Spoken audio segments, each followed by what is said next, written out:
बच्चे आजकल देखा जाए वर्तमान समय में तो बच्चे मोबाइल का प्रयोग एजुकेशन मतलब पढ़ाई के क्षेत्र में यूज़ नहीं करते हैं। वो सिर्फ पढ़ाई के मामले में रील्स देखते हैं और अन्य काम करते हैं जो कि उनकी पढ़ाई पर उसका असर पड़ता है, जिस कारण वो अपनी किताबें नहीं खोलते हैं और मोबाइल पर लगे रहते हैं। अगर उनके माता पिता उनको सही चीजों के लिए मोबाइल फोन दें तो ऐसा तो कभी होगा ही नहीं। माता पिता तो सही काम के लिए रहते हैं पर बच्चे से गलत प्रयोग करते हैं। अगर हम समय का सदुपयोग करें और विद्यार्थियों का एक टाइम टेबल बनाएं जिसमें वो थोड़ी देर पढ़ सकते हैं। और आजकल मोबाइल में सिर्फ ऐसी चीज नहीं, आजकल कुछ ऐसे गेम भी हो चुके हैं जैसे बॉब ब्लास्ट और कई ब्रेन टेस्ट। इसमें अगर वो खेलेंगे तो उनका दिमाग भी सही तरीके से चलेगा। यही तो बात है, बच्चे इस चीज का प्रयोग नहीं करते, वो उसे अन्य फालतू काम में प्रयोग कर रहे हैं जो कि उनके लिए हानिकारक है।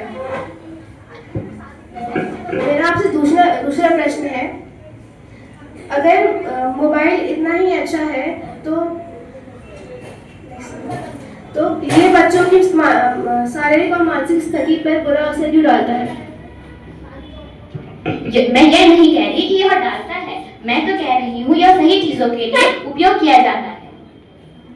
पर मेरा आपसे ये प्रश्न है कि ज़्यादा मोबाइल यूज करने से बच्चों की नींद खराब क्यों होती है और उनकी एकाग्रता की समस्या क्यों होती है? अगर बच्चे ऐसे चीज छोड़कर कुछ अच्छी चीज देखें तो ऐसा तो कभी होगा ही। समय समाप्त हुआ। काफी तर्कशील संवाद, बहुत सुंदर। कृपया जोरदार तालियों के साथ इनका ताज़ीम कराइए।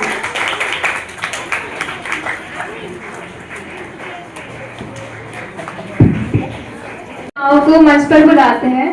उज़ैफा मगध सदन से जो कि विषय के पक्ष में बोलेंगी और अंश नालंदा सदन से जो विषय के विपक्ष में अपना वक्तव्य प्रस्तुत करेंगे।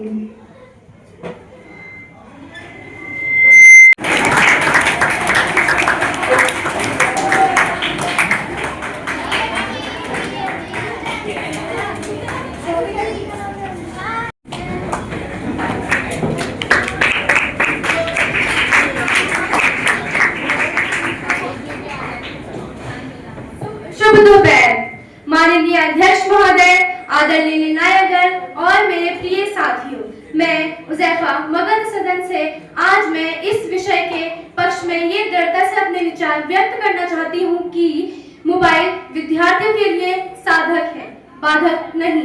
मोबाइल ज्ञान की स्वतंत्रता का प्रतीक है।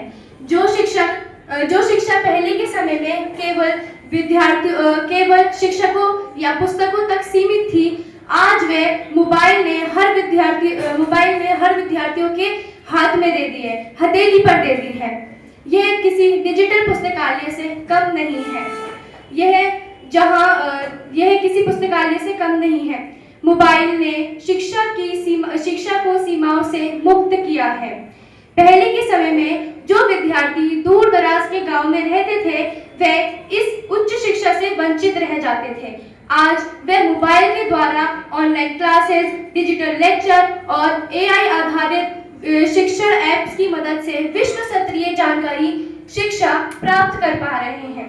यह शिक्षा समान अवसर, इक्वल अपॉर्चुनिटी लाने का सबसे बड़ा माध्यम बना है। मोबाइल नवाचार, इनोवेशन की चिंगारी है। आजकल विद्यार्थी मोबाइल के माध्यम से ऐप्स बना रहे हैं, प्रोग्रामिंग सीख रहे हैं और स्टार्टअप शुरू कर रहे हैं। यह केवल पढ़ाई का नहीं, सृजन और खोज का भी साधन बन चुका है।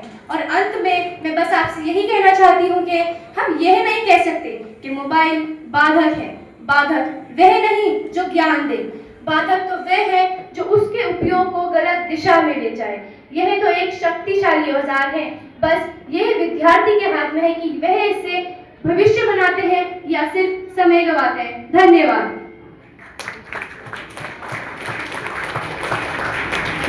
सुप्रभात आदरणीय प्रधानाचार्य महोदय, समक्ष शिक्षकगण एवं मेरे प्रिय सहपाठियों। आज मैं शोमनी नालंदा सदन से आपके समक्ष मेरे विचार बताना चाहती हूँ कि विद्यार्थियों के लिए मोबाइल हानिकारक है। तो सबसे पहले मैं बताना चाहती हूँ कि हमारे मानसिक स्वास्थ्य और शारीरिक स्वास्थ्य पे भी बहुत असर पड़ता है। जैसे कि जो बच्चे देखते हैं उसी के अकॉर्डिंगली वो अपने आप को बना लेते हैं। जैसे कि वो नींद में भी उसी के बारे में बात करते हैं। और शारीरिक में तो आँखों, गर्दन और पीठ पे भी प्रभाव पड़ता है। और मुझे उम्मीद है कि आप सबने वो जेमिनी वाला ट्रेंड तो सुना ही होगा और सभी ने वो किया भी होगा। अब उसमें से जो आपके फेशियल डिटेल्स है वह भी दिखने लगती हैं और बैंक में स्कैमर्स और हैकर्स की भी काफ़ी सारी चीज़ें होने लगी हैं। मोबाइल का बच्चे इतना दुरुपयोग करने लगते हैं कि वह जब अपना होमवर्क करने के लिए मोबाइल लेते हैं तो वो गेम्स खेलने लगते हैं, बल्कि वह अपनी मम्मी को भले बोल दे कि मम्मी मैं 1 घंटे के लिए आपका फ़ोन ले रहा हूँ एआई से होमवर्क करने के लिए, लेकिन उन्होंने एआई से तो होमवर्क अपना करा लिया और वो उसके बाद गेम्स खेलने लगते हैं। क्या आप मुझे बता सकती हैं कि कुछ बच्चे ने भी आत्महत्या कर ली है मोबाइल के कारण?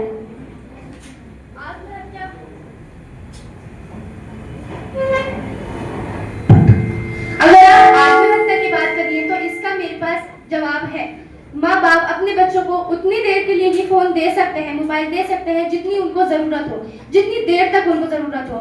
वह उन पर नजर रख सकते हैं कि जिस कार्य के लिए उनके बच्चों ने मोबाइल उनसे लिया है वे वही कार्य कर रहे हैं या वे अपने लक्ष्य से भटक गए हैं। अब मेरा आपसे यही सवाल है कि कुछ समय पहले जब कोरोना नाम की बीमारी ने दस्तक दी थी, तब के समय में विद्यालय बंद हो चुके थे। तब भी मोबाइल ही ऐसा माध्यम था जिसके कारण हम अपनी शिक्षा जारी रख सके। हमारी शिक्षाओं में बाधाएं नहीं आई। आप इस पर क्या कहना चाहती हैं? शिक्षा तो हमने की थी, लेकिन जब बच्चों की आँखों और गर्दन पे भी प्रभाव पड़ा था तो उससे भी तो हमारी आँखें और गर्दन का शारीरिक स्वास्थ्य खराब हुआ था। आप आंखों की बात करिए तो इसके लिए भी मोबाइल में ऐसे कई व्यवस्थाएं हैं जिससे हम अपनी आंखें खराब होने से बचा सकते हैं। जैसे कि आई कंफर्ट जोन व्यवस्था है जिसे हम अनुमति दे सकते हैं कि वह हमारी आंखों को खराब होने से बचा सके, और हम मोबाइल को एक हद तक देख सकते हैं सिर्फ अपने कार्य करने के लिए। हम मोबाइल को एक दूरी से देख सकते हैं। और पुस्तकालय में भी अब के समय वाईफाई नाम का वस्त्र लग चुका है जिसे विद्यार्थी केवल उसका इस्तेमाल करने के लिए पुस्तकालय में जाते हैं। आप इस पर क्या कहना चाहते हैं? परंतु मोबाइल का इस्तेमाल भी एक हद तक किया जाता है और 1 घंटे का 4 घंटे कब हो जाए उसका पता भी नहीं चलता है, जबकि हमारे पास किताबें और योगा जैसी भी चीजें हैं। अभी कुछ समय पहले किसानों की कार्य में बाधाएं आई थी जब उनको लोन की बहुत आवश्यकता थी। तब के समय मोबाइल ही ऐसा माध्यम बना था जिसके कारण सरकार उनको लोन प्रदान कर सकी, जिसके कारण उनके परिवार भूखे नहीं रह सके, जिसके कारण हम भूखे नहीं रह सके और वे अपना कार्य दोबारा शुरू कर सके। परंतु मोबाइल के बिना भी सभी का दिनचर्या अच्छा ही चल रहा था, बल्कि मोबाइल के आने से ही ज्यादा हानिकारक हुआ है। मोबाइल हमारा ऐसा माध्यम बना है जिसके कारण हम अपनी शिक्षा में जो भी बाधाएं आती हैं उन्हें नष्ट कर सकते हैं, उन्हें खत्म कर सकते हैं। जैसे मान लीजिए अगर घर पर कोई भी ना ही टीचर हो, ना ही अध्यापिका हो, ना ही अध्यापक हो, ना ही माता पिता हो, तब मोबाइल ऐसा माध्यम होता है जिसके कारण हम अपनी जो भी शिक्षा में बाधाएं आती हैं उन्हें नष्ट कर सकते हैं, खत्म कर सकते हैं। समय समाप्त हुआ। वाद विवाद हो तो ऐसा। जूनियर प्रतियोगियों के लिए जोरदार तालियां। चलिए शुरू करते हैं दूसरी श्रेणी कक्षा 9 से 11 के लिए वाद विवाद प्रतियोगिता का पहला चरण। प्रतियोगियों के विषय है प्राचीन शिक्षा प्रणाली और आधुनिक शिक्षा प्रणाली में बेहतर कौन है। पक्ष में पाटलिपुत्र और नालंदा सदन, विपक्ष में कलिंग और मगध सदन। मैं आमंत्रित करती हूँ पाटलिपुत्र सदन से भूमिका को जो विषय के पक्ष में बोलेंगी और ईशिका को मगध सदन से जो विपक्ष में अपना विचार प्रस्तुत करेंगी। जोरदार तालियों से इनका स्वागत किया जाए।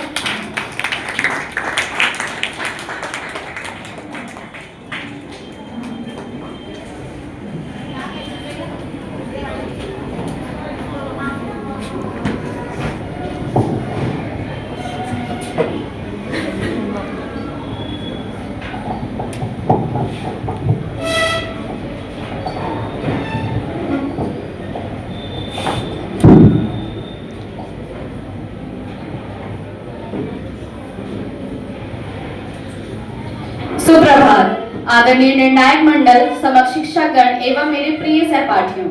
आज मैं भूमिका आर्या पाटलिपुत्र सदन की ओर से इस प्रतियोगिता में भाग लेने आई हूँ।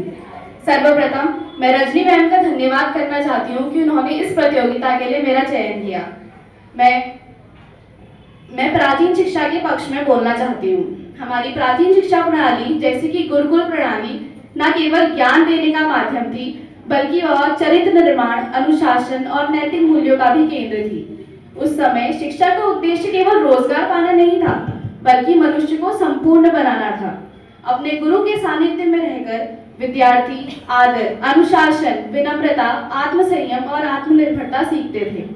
प्राचीन शिक्षा प्रणाली हमारे जीवन से जुड़ी थी, जिसमें खेती, आयुर्वेद, गणित, वेद जैसी सबका अध्ययन एक ही प्रणाली में होता था। गुरुकुलों में शिक्षा का उद्देश्य केवल विद्या प्राप्त करना नहीं था, बल्कि शारीरिक, नैतिक और मानसिक विकास करना भी था। गुरुकुलों में विद्यार्थियों को पढ़ाई के साथ साथ अन्य गतिविधियां जैसे धनुर्विद्या, युद्ध कला आदि भी सिखाई जाती थी। गुरुकुलों में शिक्षा का वातावरण प्रकृति के बीच था, पेड़ों की छांव में, शांत वातावरण में, जहां विद्यार्थी न केवल पढ़ते थे बल्कि अपने गुरु का सम्मान भी करते थे। अब आप कहेंगे कि गुरुकुलों में तो केवल पुरुष पढ़ते थे, परंतु उस समय में भी कई स्त्रियां ऐसी थी जिन्होंने उच्च स्तर की शिक्षा प्राप्त की, जैसे गार्गी, मैत्री, लोपामुद्रा, अपाला और कौशल्या। ये सभी युद्ध कला और नीति में निपुण थी। शिक्षित स्त्रियां समाज में गुरु, कवयित्री और सलाहकार की भूमिका निभाया करती थी। उदाहरण के लिए गार्गी ने महाराज जनक की सभा में विद्वानों के साथ वेदांत पर चर्चा की, जिससे यह सिद्ध होता है कि प्राचीन शिक्षा प्रणाली ने स्त्रियों को समाज में सम्मानित स्थान दिलाया। अंततः मैं यह बोलना चाहती हूँ कि प्राचीन शिक्षा प्रणाली न केवल बेहतर थी, बल्कि वह आदर्श और प्रेरणादायक भी थी। धन्यवाद। आपका दिन शुभ हो।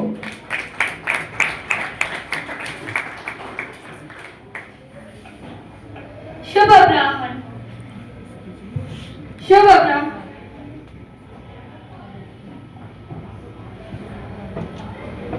शुभ अपराह्न आदरणीय प्रधानाचार्य महोदय, सभी शिक्षकगण एवं मेरे प्रिय साथियों, मैं ईशिका गुप्ता आप सभी के समक्ष आधुनिक शिक्षा प्रणाली और प्राचीन शिक्षा प्रणाली में कौन बेहतर है, इस वाद विवाद प्रतियोगिता में आधुनिक शिक्षा के पक्ष में अपने विचार रखना चाहती हूँ, जो कुछ इस प्रकार है। आधुनिक शिक्षा प्रणाली ही बेहतर है, तो हम वो देखते हैं। वो इस प्रकार है, प्राचीन शिक्षा की अपनी अलग खूबियां थी, लेकिन आधुनिक शिक्षा प्रणाली वर्तमान युग की आवश्यकताओं से अधिक श्रेष्ठ और उपयोगी है। प्राचीन शिक्षा प्रणाली जैसे गुरुकुल परंपरा निश्चित ही अपने समय में अच्छी रही थी। वहाँ गुरु और शिष्य के संबंध में आदर और अनुशासन था, लेकिन उस प्रणाली में गंभीर सीमाएं भी थी। शिक्षा केवल उच्च वर्ग तक सीमित थी और निम्न वर्ग वालों को शिक्षा से वंचित रखा गया था। क्या ऐसी प्रणाली को आज के समानता और अवसर भरे युग में आप बेहतर कह सकते हैं? क्या ऐसी प्रणाली को आज के समानता और अवसर भरे युग में बेहतर कह सकते हैं? जबकि आधुनिक शिक्षा प्रणाली सभी को समान अवसर प्रदान करती है, चाहे वह बड़ा हो या फिर छोटा हो, चाहे वह बड़ा हो या फिर छोटा हो, या फिर अमीर हो या गरीब हो, सभी को शिक्षा प्राप्त करने का अधिकार देती है। यही लोकतंत्र की सच्ची भावना दिखाती है। यही लोकतंत्र की सच्ची भावना दिखाती है। यही लोकतंत्र की सच्ची भावना दिखाती है। हम प्राचीन शिक्षा मुख्य धर्म और वेदों तक सीमित थी, जबकि आधुनिक शिक्षा वैज्ञानिक, तकनीकी, अंतरिक्ष, राष्ट्रीय जैसे अनुसाधन जैसे नए क्षेत्रों में राह दिखाती है। आधुनिक शिक्षा छात्रों को प्रश्न पूछने, सोचने, समझने और की स्वतंत्रता देती है। प्रश्न पूछने, सोचने और स्वतंत्रता के लिए स्वतंत्रता देती है। और आज का विद्यार्थी किसी भी एक शिक्षक या फिर किसी एक पुस्तक पर ही निर्भर नहीं है। आज का विद्यार्थी किसी भी एक शिक्षक या फिर एक पुस्तक पर ही निर्भर नहीं है। वह डिजिटल प्लेटफॉर्म्स और वैश्विक विश्वविद्यालयों से भी सीख सकता है। इसने भारत को डिजिटल इंडिया और चंद्रयान स्टार्टअप जैसी नई प्रगति की राहों में आगे बढ़ाया है। इसने भारत को चंद्रयान, डिजिटल भारत और स्टार्टअप जैसी नई प्रगति की राहों में आगे बढ़ाया है। हम कह सकते हैं कि प्राचीन शिक्षा प्रणाली अच्छी थी, लेकिन अपने समय के अनुसार अच्छी थी। आज की आवश्यकताओं के अनुसार तो आधुनिक शिक्षा प्रणाली ही सर्वोत्तम और श्रेष्ठ है। आज की आवश्यकताओं के अनुसार तो आधुनिक शिक्षा प्रणाली ही बेहतर है। पुराने ज्ञान का सम्मान करें, पुराने ज्ञान का सम्मान करें, परंतु नए ज्ञान को समझना और सीखना ही शिक्षा है। परंतु नए ज्ञान को सीखना और समझना ही शिक्षा है। अगर हम आधुनिक तौर से शिक्षित होंगे तो अन्य देशों के समांतर विकसित होंगे। अगर हम आधुनिक तौर पर शिक्षित होंगे तो अन्य देशों के समांतर विकसित होंगे, वरना हम पिछड़ जाएंगे। आधुनिक शिक्षा सभी को समान अवसर प्रदान करती है, हमें अन्य देशों के समांतर सफलता प्राप्त करने के अवसर प्रदान करती है। तो क्यों ना कहें आधुनिक शिक्षा ही सबसे अच्छी है, आधुनिक शिक्षा ही बेहतर है। धन्यवाद, आपका दिन शुभ हो।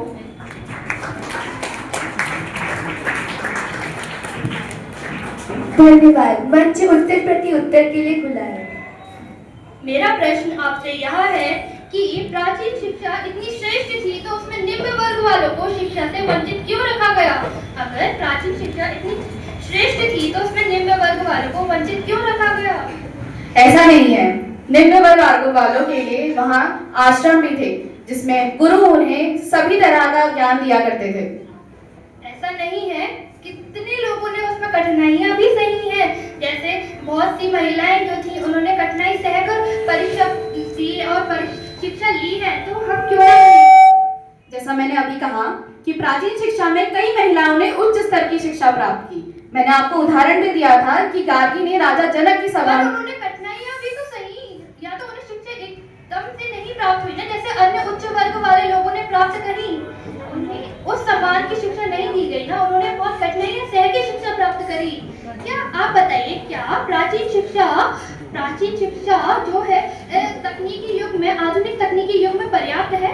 जी बिल्कुल। अगर आप नहीं जानते तो मैं आपको बता दूं कि हमारे पुराणों में और वेदों में कई बातें ऐसी लिखी हुई हैं जो आज की तकनीक को भी फेल कर दे। ऐसा नहीं है, क्योंकि आधुनिक तकनीकी युग में वैज्ञानिक पहले के लोग चांद को देख पाते थे, लेकिन आज के लोग चांद पे पहुंच पा रहे हैं। क्या पहले चांद पे लोग पहुंच रहे थे? नहीं ना। आप इस उदाहरण को लीजिए, आप देखिए ना। लेकिन चांद पर जितनी गतिविधियां होती है उनके बारे में तो हमारे पुराणों में पहले से ही लिखा हुआ है, तो चांद पर जाना ही क्यों है? पर पहले लिखा हुआ था, पर वो देख पा रहे हैं ना, चांद पर जा पा रहे हैं। उन्होंने कभी देखा तो नहीं था ना, उन्होंने खाली लिखा, एक अनुमान लगाया था। उस अनुमान को हम सही और गलत की दिशा में नहीं देख सकते, हमें उस पर जाकर उसे देखना परखना होता है कि यहाँ सही है या नहीं। तो हमें यह भी तो पता होना चाहिए, तभी तो अगर हम वहाँ जाएंगे तभी तो हम बता पाएंगे कि ये चीज उन्होंने सही लिखी। हम ऐसा नहीं कह सकते। अब मैं आपसे अपना एक प्रश्न पूछना चाहती हूँ। क्या आप मुझे बताएंगे कि आधुनिक शिक्षा में अनुशासन, संस्कार और नैतिकता कहाँ है? क्या केवल डिग्री और नौकरी को ही शिक्षा का उद्देश्य होना चाहिए? आधुनिक शिक्षा ही सबसे अच्छी है। अगर आप मेरी बात माने तो आज का विद्यार्थी भी अनुशासित है। अगर ऐसा ही है तो मैं आपको याद दिला दूं कि कुछ समय पहले शायद आपने हमारे विद्यालय में हुआ अनुशासन नहीं देखा, जिसमें 11वीं और 12वीं के छात्रों ने क्या ही अनुशासन दिखाया था। लेकिन आप अभी का उदाहरण भी देख सकते हैं। अभी कितने लोग ऐसे बैठे हुए अनुशासन के साथ जो हमें सुन रहे हैं। ये देखिए, ये सब अनुशासन नहीं है तो कौन है? यह भी तो अनुशासन ही है एक तरीके से। आप अभी सामने उदाहरण देखिए। आप मुझे पुराना उदाहरण बता रहे हो, पर मैं तो आपको सामने उदाहरण दिखा रही हूँ। ये लोग कितने लोग अनुशासित बैठे हुए हैं यहाँ, हमें सुन रहे हैं और अपने शिक्षकों और अपने सीनियर्स की बातें भी मान रहे हैं। आप ऐसा लगता है कि सीनियर्स की बातें मान रहे हैं? समय समाप्त हुआ। बहुत सुंदर, बहुत सुंदर। तर्कशास्त्र का इससे अच्छा उदाहरण रहा।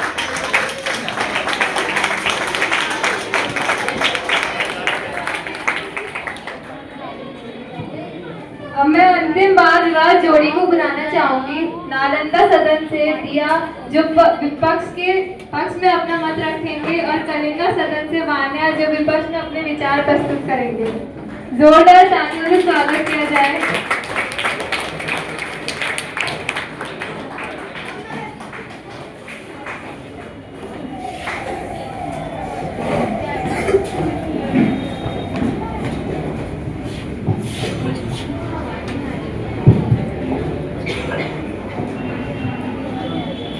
जिस वृक्ष की जड़ें गहरी व मजबूत होती है, वही वृक्ष आंधियों में भी मजबूती से खड़ा रहता है।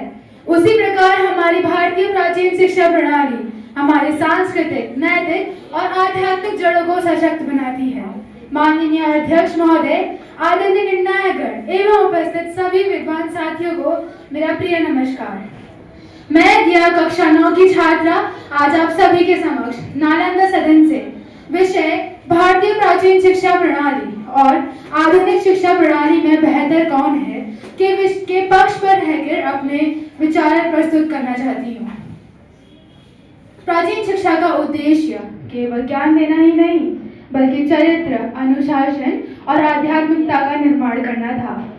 गुरुकुलम में विद्यार्थी केवल ज्ञान ही नहीं लेते थे बल्कि नैतिकता और समाज सेवा सीखा करते थे। गुरु और शिष्य के बीच एक गहरा संबंध हुआ करता था। गुरु प्रत्येक छात्र की क्षमता व स्वभाव के अनुसार उन्हें ज्ञान दिया करते थे। शिक्षा प्रकृति के बीच खुली हवा में बिना किसी दिखावे की दी जाती थी। खुली हवा में बिना किसी दिखावे की दी जाती थी जिससे मन और तन दोनों ही स्वस्थ रहते थे। जिससे क्या पता चलता है कि आधुनिक शिक्षा में खुली हवा में नहीं, जो आज की आधुनिक शिक्षा आज की प्रणाली में संभव नहीं मेरे मित्र। जहाँ आधुनिक शिक्षा नौकरी बनाती है, जहाँ आधुनिक शिक्षा नौकरी बनाती है वही प्राचीन शिक्षा इंसान बनाती है, वही प्राचीन शिक्षा इंसान बनाती है।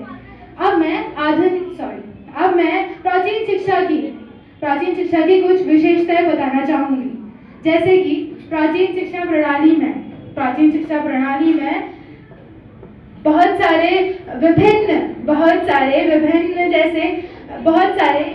विषयों को शामिल किया गया था, जैसे कि विज्ञान, खगोल विज्ञान और गणित, चिकित्सा और भी बहुत जैसे। दूसरा, तक्षशिला और नालंदा जैसे विश्वविद्यालयों ने उच्च वर्ग की शिक्षा प्रदान की थी।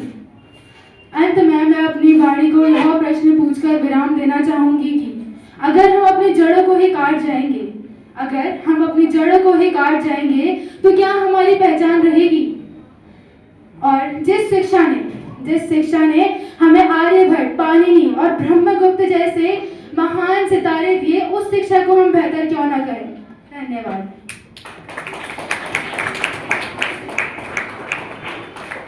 शिक्षा का नहीं है कोई मोल, जीवन की भांति है अनमोल।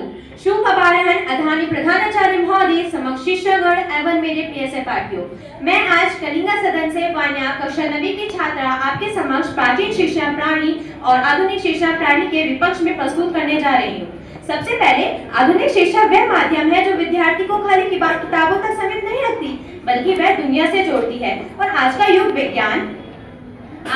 विज्ञान, टेक्निक, अनिवार्य युग और ऐसे समय में हमें प्राचीन शिक्षा से आगे ही बढ़ना आवश्यक है।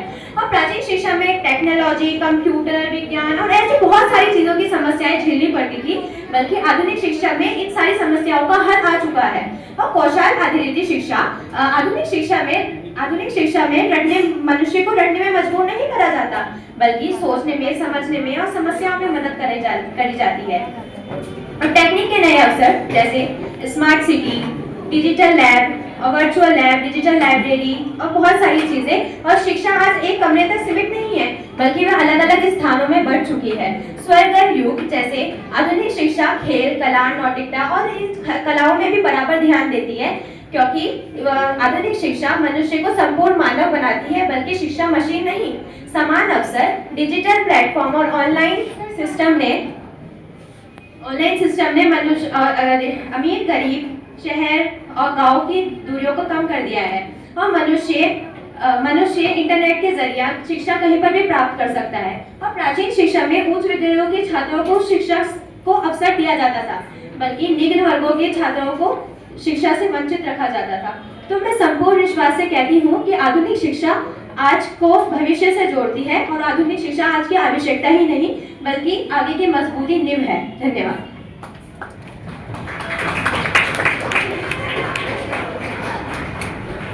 अब मंच उत्तर प्रत्युत्तर के लिए खुला है।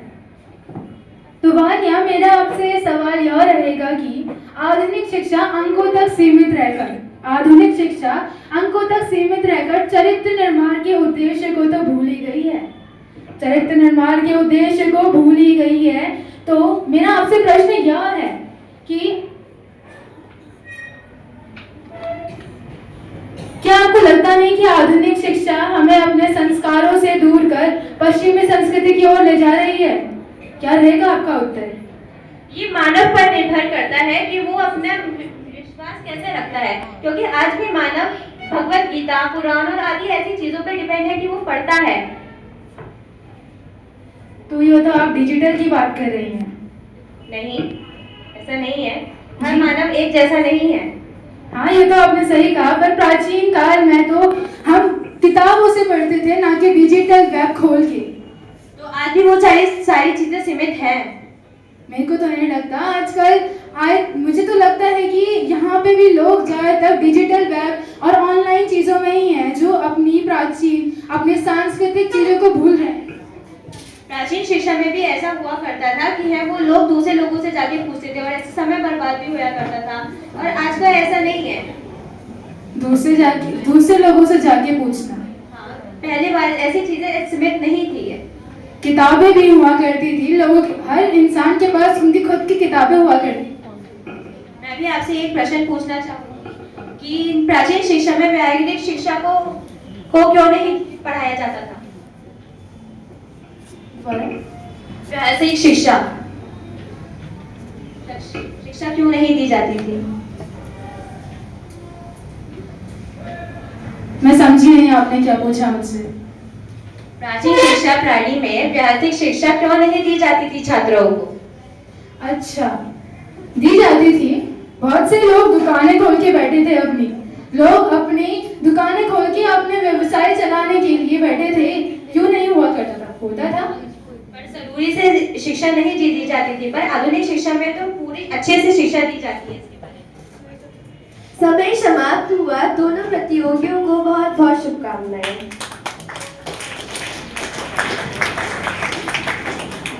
इसके साथ अंतर सदन वाद विवाद प्रतियोगिता का समापन होता है।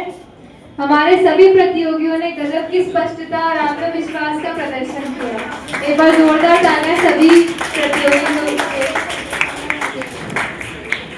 आगे बढ़ने से पहले हमारे मार्गदर्शन के स्तंभों को मेरा आभार, जिन्होंने इस प्रतियोगिता का मूल्यांकन करने का जिम्मा लिया। आदरणीय रजनी मैम और प्रकाश सर, आप दोनों की उपस्थिति में प्रतियोगिता को 4 चांद लग गए हैं। आप सभी गुणी जनता का आभार व्यक्त करना चाहूंगी, जिन्होंने पूरी प्रतियोगिता के दौरान अपना धैर्य बनाए रखा और प्रतियोगियों का उत्साह वर्धन करने में पीछे नहीं रहे। अब मैं प्रकाश सर को मंच पर आमंत्रित करना चाहूंगी ताकि वो अपना निर्णय सुना सकें। विषय पर बच्चों के बीच वार्तालाप यानी डिबेट कंपटीशन पक्ष विपक्ष पर हुआ, वह बहुत ही शानदार रहा। हमें काफी कुछ सीखने व समझने को मिला। सभी प्रतिभागी बच्चों को जो विषय दिए गए थे, उन्होंने उन विषयों में अपने पक्ष विपक्ष में बहुत अच्छे तर्क दिए। हम आने वाले समय में भी इस तरह की प्रतियोगिताएं कराते रहेंगे, जिससे कि सभी बच्चों का ज्ञानवर्धन हो सकेगा। आप सभी बच्चों से निवेदन है कि इस तरह की प्रतियोगिताओं में अधिक से अधिक आप लोग भाग लें। इस प्रतियोगिता में भाग लेने के लिए सभी प्रतिभागियों को बहुत बहुत बधाई और शुभकामनाएं। धन्यवाद।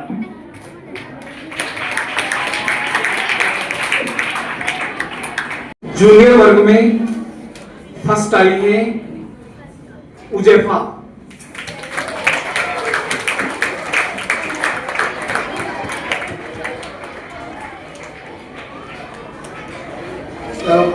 मगध सदन की। और सेकंड है पवित्रा कलिंगा सदन। और थर्ड है कृतिका पाटलिपुत्र से। इसी तरह सीनियर वर्ग में जो फर्स्ट आई है वो है भूमिका पाटलिपुत्र सदन से। और सेकंड है दिया नालंदा सदन से। और थर्ड है वानिया कलिंगा सदन से। इन सब बच्चों को बहुत बहुत बधाई, धन्यवाद और बहुत सारी शुभकामनाएं।